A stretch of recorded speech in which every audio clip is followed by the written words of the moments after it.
Kita lanjut perbaikan kulkas 2 pintu lagi.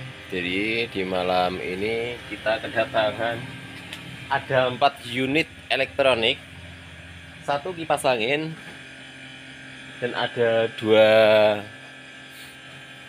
mesin cuci ya, diantar mobil tadi datangnya, dan satu kulkas Toshiba. Dan ini suaranya nyaring banget ya, bisa dengar gak ya suaranya kayak gini suaranya. Kalau kita dengarkan dari belakangnya ya,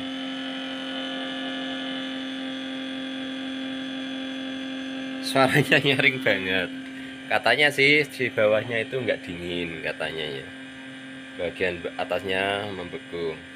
Jadi buat pemirsa semuanya yang masih pemula, khususnya untuk bapak ibu yang mau memperbaiki kulkasnya sendiri, sebetulnya bisa memperbaiki kulkas sendiri ya. Jadi kerusakannya itu sebetulnya gampang ya, sudah kalau sudah punya ilmunya ya, ya gampang-gampang susah ya namanya perbaikan itu.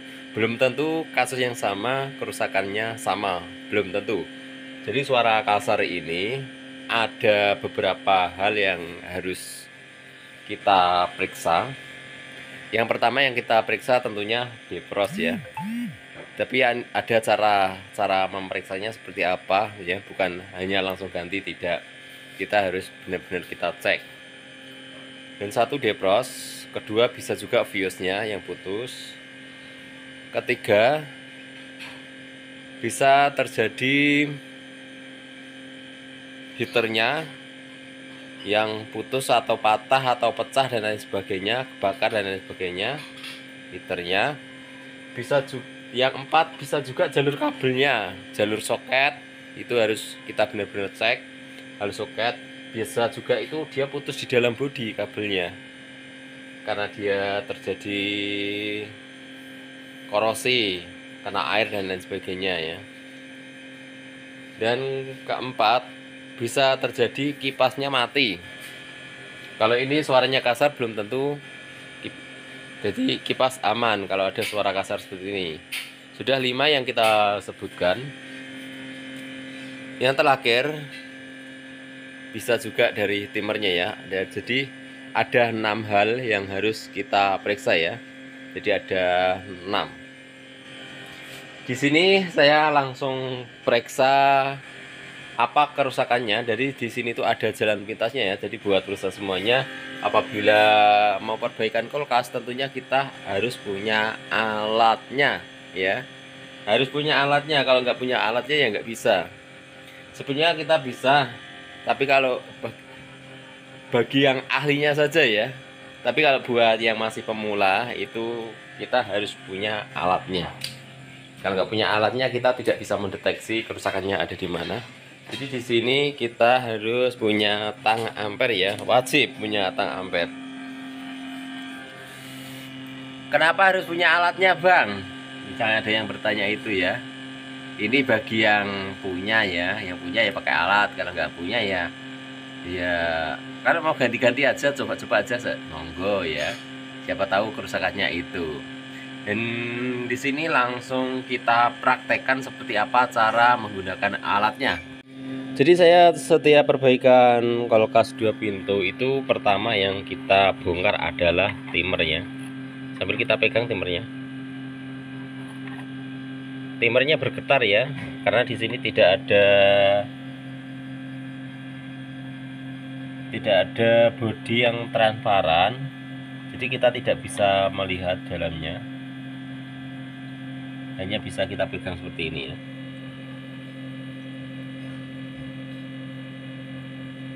Dan di sini ada lambang. Jadi buat perusahaan semuanya itu tahu ya.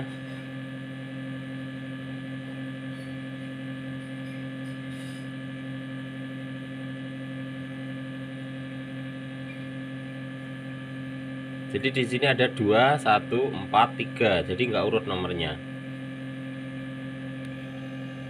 Jadi buat perusahaan semuanya harus paham lambang tersebut. Ini kita artikan ya. Jadi pin 1 dan pin 3 di sini adalah ada lilitan hambatan ya. Hambatan di sini. Dan untuk pin 1, 4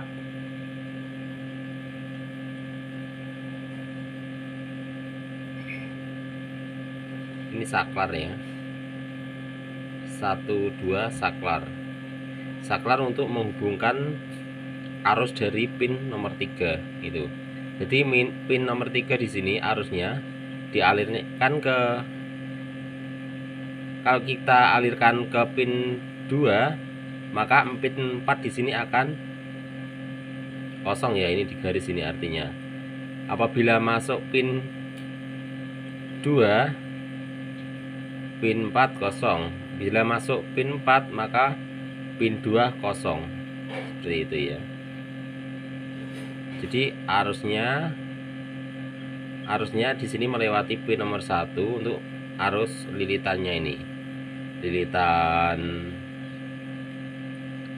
pin 1 dan pin 3. Lilitan timernya ya. Jadi ini jenisnya timer 1-3.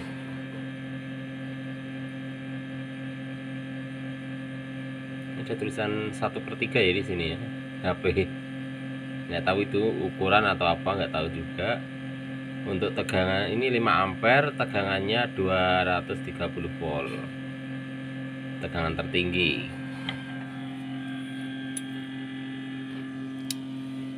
Dan sekarang kita siapkan tang ampere ya. Ini tidak usah menggunakan ini. Propnya kita lepas. Saya hanya menggunakan tang ampernya saja. Kita on kan. Kita taruh ke posisi ampere. Kayak gini ya. Baterainya habis ini ya. Oh, error. Lalu kita akan taruh, bisa juga ke jalur steker dan bisa juga ke jalur, dan ini kita taruh ke pin nomor 3 ya. Pin nomor 3-nya nah di sini urutnya di sini ya. Pin 3-nya malah di sini teman-teman ya. Di sini loh. Tapi aslinya di sini. Pin 1-nya di sini. Kalau kita balik dari sini ya. Nggak ada tulisannya ya. Jadi ini adalah pin 1, pin 2, pin seperti anu itulah. Seperti ini hanya lambang ya, lambang. Kalau urutannya di sini adalah 1 2 3 4. Urut-urutannya di sininya. 4-nya di sini ya. Pin 1-nya, pin 2-nya ada di sini, di samping sini. Pin 4-nya di sini. Pin 1-nya di sini. Ini dijadikan pin 1 di sini. Nah, tengah ini dijadikan pin 1. Ini ada arus utamanya di sini pin 1 ya, bukan pin 3. Namanya ya, namanya di sini ya. Kalau di timer lainnya di sini pin 3. Oke, kita pasang dulu. Sudah kita pasang tang ampere. Langkah selanjutnya yang kita lakukan yaitu kita akan putar ya di sini. Kita putar ke arah jarum jam putarnya.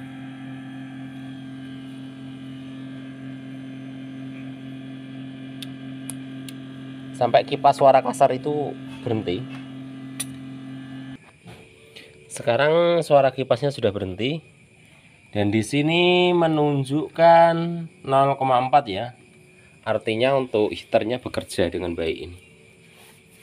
Heaternya bekerja dengan baik, teman-teman. Jadi ini positif kerusakannya yaitu adalah timer ya. Timer yang harus kita ganti.